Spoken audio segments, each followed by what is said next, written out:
Husband निकला छोले कुलचे वाला, बीवी ने पकड़ा रंगे हाथों। गाइस वीडियो लास्ट तक देखें आप लोग। क्या हालत हो गई है बेचारे की।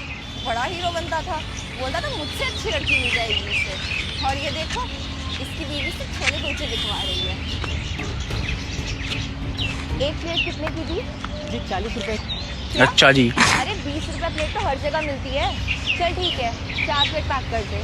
नहीं मैडम, 30 रुपए की प्लेट में मेरा नुकसान। ध्यान से देखिएगा इस वीडियो लास्ट तक रहने दो, देखें। मुझे नहीं चाहिए फिर। रुकिए मैडम, प्लीज ले लीजिए, मेरी माँ की दवाई आ जाएगी।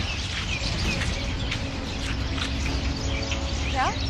अच्छा ठीक है, फिर एक काम करो, 4 नहीं 10 प्लेट पैक कर दो। 10 प्लेट? जी अभी पैक करता हूँ। वैसे तुम्हारी माँ को क्या हुआ है? मैडम मेरी माँ की पिछले 1 महीने से काफ़ी तबीयत खराब है, और सर्दी में सेल कम होने की वजह से माँ की दवाई के लिए पैसे इकट्ठे नहीं हो पा रहे हैं। क्यों?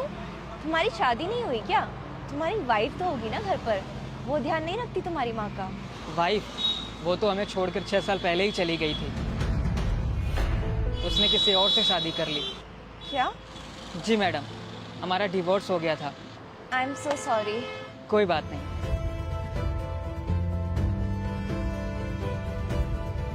जी आपके 10 प्लेट के 200 रुपए हो गए। तुम 20 नहीं, तुम मुझे 40 रुपए प्लेट ही लगाओ, और ये लो अपने 400 रुपए। Thank you so much madam. ये लीजिए आपके 10 प्लेट छोले कुलचे। अच्छा एक बात पूछूं, तुम्हारा डाइवोर्स क्यों हो गया था? तुम तो एजुकेटेड भी लगते हो और मेहनती भी हो, शायद तुम्हारी वाइफ ही तुम्हें डिजर्व नहीं करती होगी। नहीं, मेरी वाइफ तो बहुत अच्छी थी, पर शायद हम दोनों ही एक दूसरे को नहीं समझ पाए। काश मैं उसे बता पाता कि आज भी मैं उसे रोज याद करता हूँ।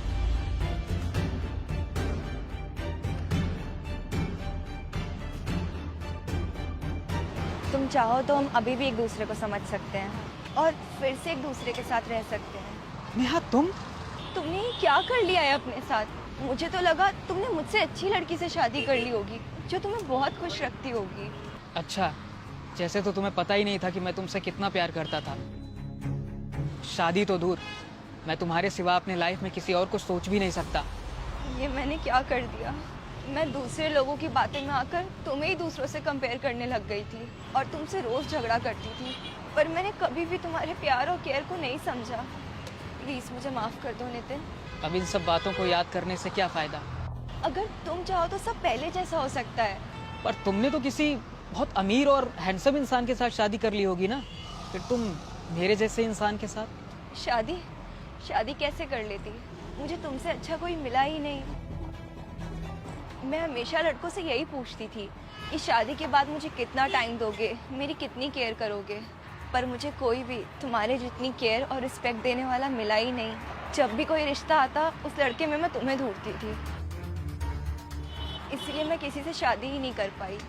और टाइम के साथ मुझे ये बात अच्छे से समझ आ गई है कि हम हमेशा दूसरों में परफेक्शन ढूंढते हैं, पर असली में तो हम खुद ही परफेक्ट नहीं हैं। हम में भी तो बहुत कमियां होती हैं, तो एक दूसरे की कमियों को स्वीकार करना ही शादी का असली मतलब होता है। नितिन, क्या तुम फिर से मुझसे शादी करोगे?